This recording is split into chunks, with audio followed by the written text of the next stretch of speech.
যেদিন আমি শুভশ্রীকে ফলো করলাম স্টেজে দাঁড়িয়ে, রাত্রেবেলা যখন আমাকে রুক্মিণী ফোন করে বললো তুমি শুভশ্রীকে ফলো করলে, আমি রুক্মিণীর সঙ্গে একটা বাড়ি, একটা ছাদের তলায় থাকলে আমার পরকীয়ার অবৈধ সম্পর্কে জড়িয়েছেন টালিগঞ্জের জনপ্রিয় জুটি দেব ও শুভশ্রী গাঙ্গুলি। এমন খবরে যখন টালমাটাল গোটা টালিপাড়া, তখন দেবের হবু স্ত্রী রুক্মিণী যেন আগুনে ঘি ঢাললেন।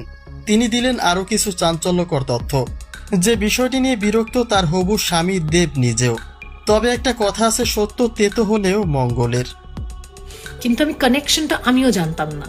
যখন আমি জানলাম, I was so moved by it and I was so heart broken. Rukmini মুখ ফুটে জানিয়েছেন শুভশ্রীর সঙ্গে দেবের নতুন কেমিস্ট্রির কথা, জানিয়েই ভাঙনের সুর বাজছে রাজ শুভশ্রীর সংসারে।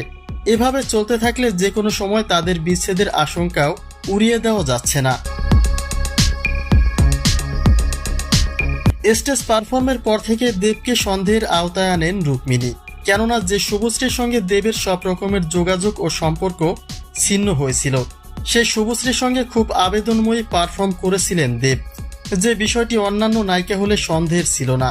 কিন্তু দেব তার প্রাক্তন প্রেমিকার সঙ্গে দীর্ঘদিন বিরতির পরে এই মাখামাখি স্টেজ পারফর্ম করেছিলেন, আর সেখান থেকে শুভশ্রীর সঙ্গে সম্পর্কের ঘনিষ্ঠতা বৃদ্ধি পেয়েছে, তার কমেছে হবু স্ত্রীর প্রতি গুরুত্ব, যার ফলে দেবের সঙ্গে সম্পর্কের অবনতি দেখছেন রুক্মিণী। এই বিষয়টি নিয়ে অবশ্য বিরক্তি প্রকাশ করেছেন দেব। তিনি বলছেন এ সবকিছু নিহাত একটা গুজব মাত্র। শুভশ্রীর সঙ্গে দীর্ঘদিন পরে পারফর্ম করলেও তাদের মাঝে একটা বন্ধুত্ব ও ভালোবাসার টান আগেও ছিল আর এখনো আছে, যে সম্পর্ক তারা চিরদিন বহাল রাখবেন। কিন্তু তা কোনো অসৎ ও অসাধু সম্পর্ক নয়, কোনো প্রেমের সম্পর্ক নয়।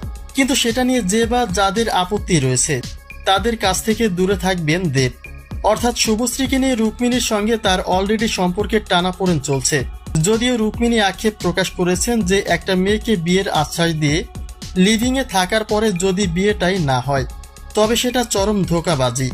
তবে সকল আলোচনা সমালোচনাকে বৃদ্ধাঙ্গুলি দেখিয়ে শুভশ্রীকে নিয়ে অজানা ভবিষ্যতে পা রেখেছেন দেব।